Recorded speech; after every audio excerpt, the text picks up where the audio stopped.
Hello, everybody. Welcome to the conclusion of my Kingsmoot week. This is third episode of 3. And yeah, we're covering the third claimant of the Kingsmoot, Dunstan Drumm, or Dunstan Drumm.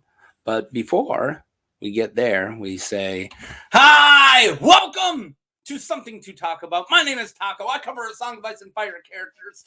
Let's go. Kingsmoot week. Cover Gilbert Farwind, not Godfrey, love him.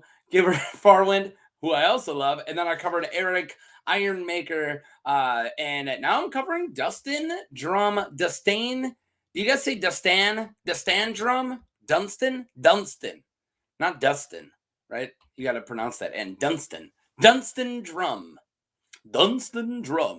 All right. If you don't know what's going on here, why are you ranting at us? You're not editing what's going on. This is what's going on. If you've never seen this before, click pause, read it. But yeah, there you go.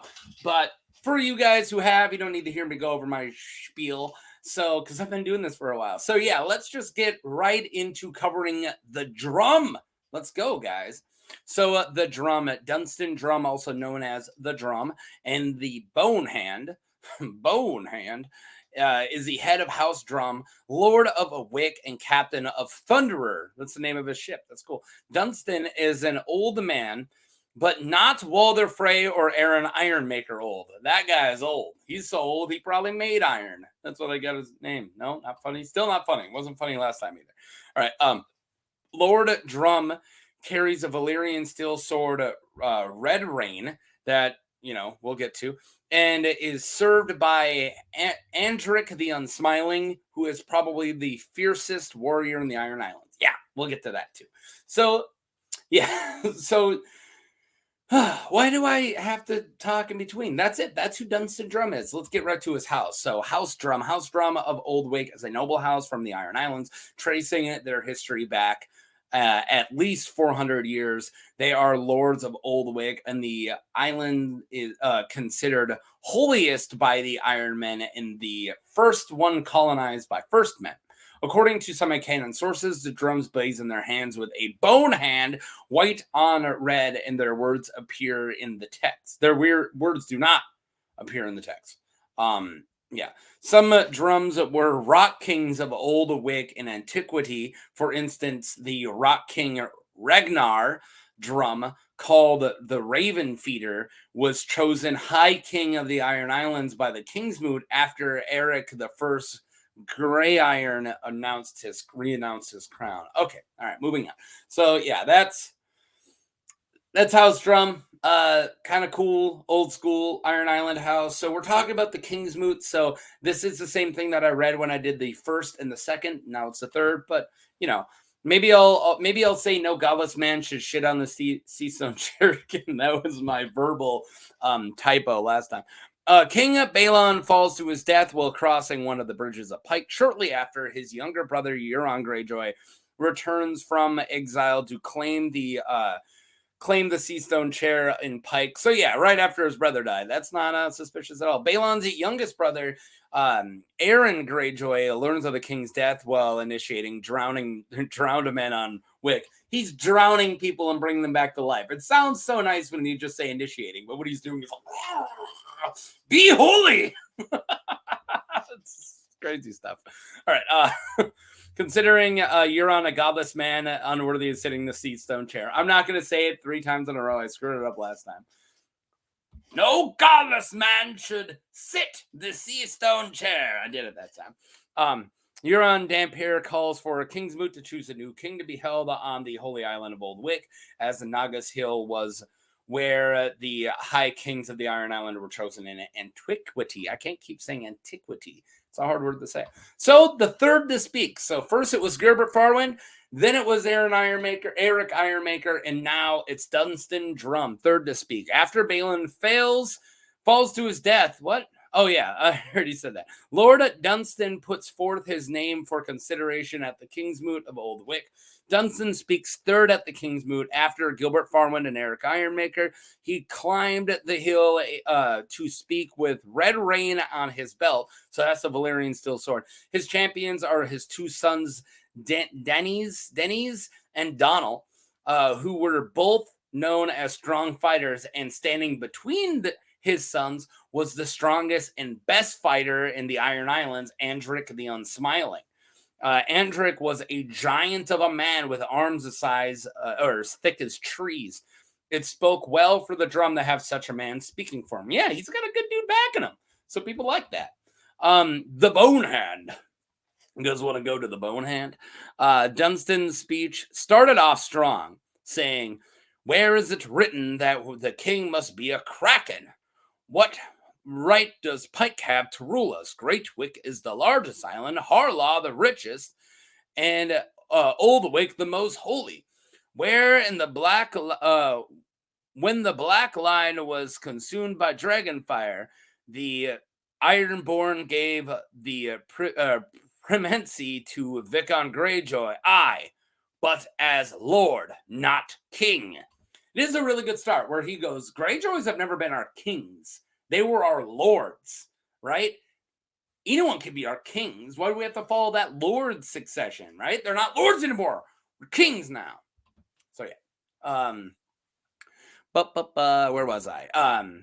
But soon as he loses, soon he loses the crowd as his speech moves to be about the history of Drumm, from Dale the Dread to the 100 sons of Garmund the Old Father.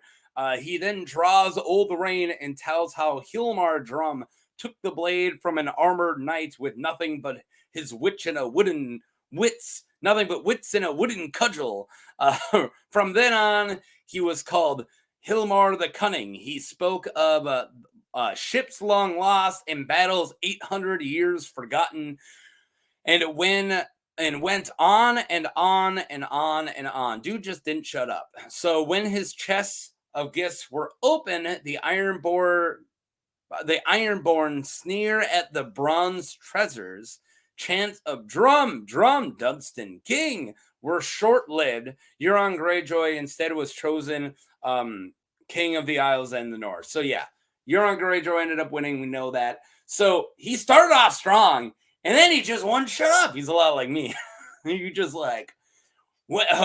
Why do they gotta rule? They were just lords. And everyone's like, yeah. And he's like, 900 years ago, House Drum. And they're like, oh, shit.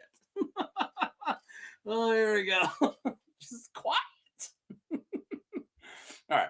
Kind of reminds me of Teddy Roosevelt, right? When he gets shot and then he goes and does his speech and he's like, see, they want, like, he's like, see, they want me to shut up so much they're shooting at me. And everyone's like, yeah. And he's like, so I got an 80-page speech. And they're like, oh, God. I don't know why I just dropped that history nugget. I love history. All right. After taking the Shield Isles, this is like the first big battle when the Iron Islands like start to revolt again, you know, with Euron, and they go take the Shield Isles, right? So after taking the shields, the Lord Captain Victorian Greyjoy and Newt the Barber spot Dunstan talking with Lord Roderick the Reader Hardlaw and Lord Garld Goodbrother in the castle yard at Hewittstown.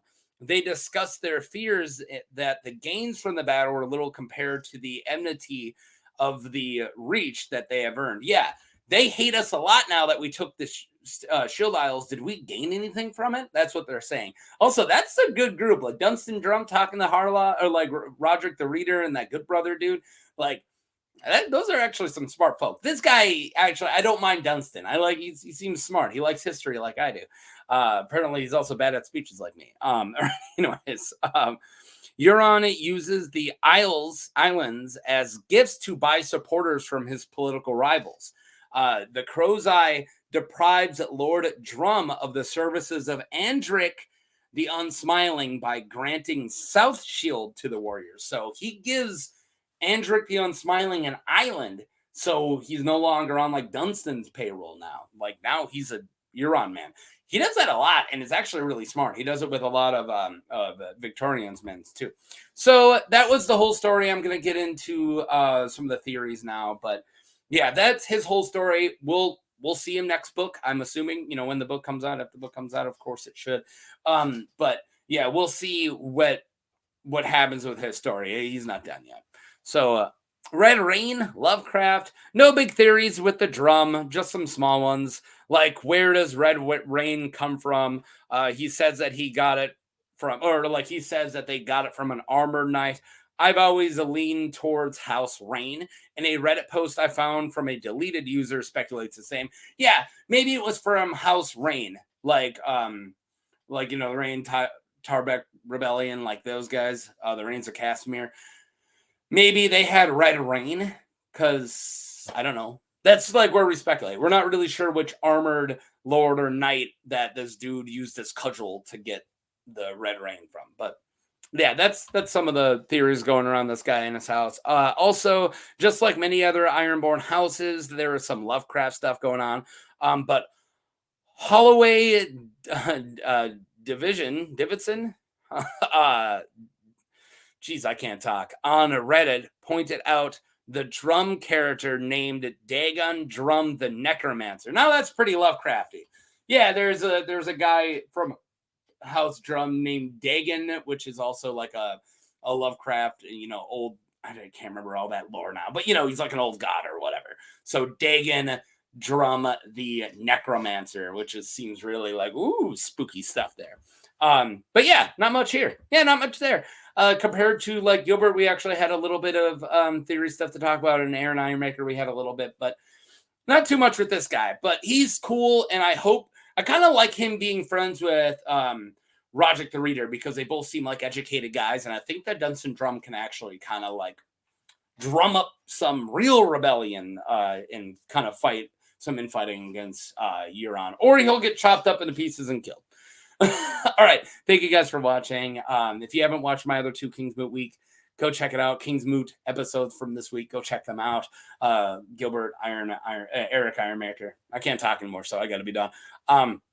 If you've never been here before, I got like 70 characters. I've been doing this for a little over a year now. So go check out all those other characters.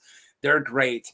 And yeah, thank you. You know, get out of here and go beat somebody up with a wooden cudgel. Peace. Don't really do that. Come on, I'm joking. Peace.